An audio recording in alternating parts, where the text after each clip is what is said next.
بسم اللہ الرحمن الرحیم۔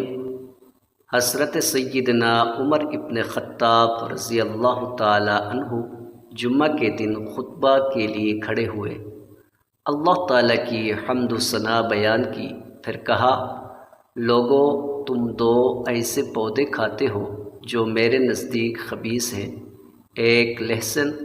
دوسرا پیاز۔ میں نے رسول اللہ صلی اللہ علیہ وسلم کے عہد میں دیکھا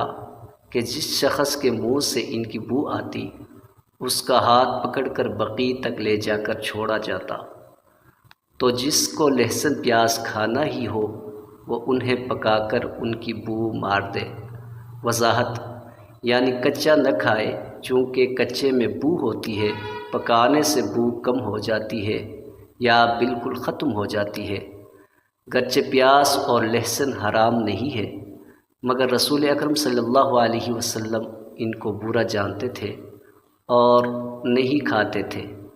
اسی وجہ سے کہ آپ صلی اللہ علیہ وسلم پر وحی آتی اور فرشتوں کو اس کی بو ناگوار ہوتی، اور دوسرے لوگوں کے لیے بھی یہ حکم ہے کہ کچا نہ کھائیں،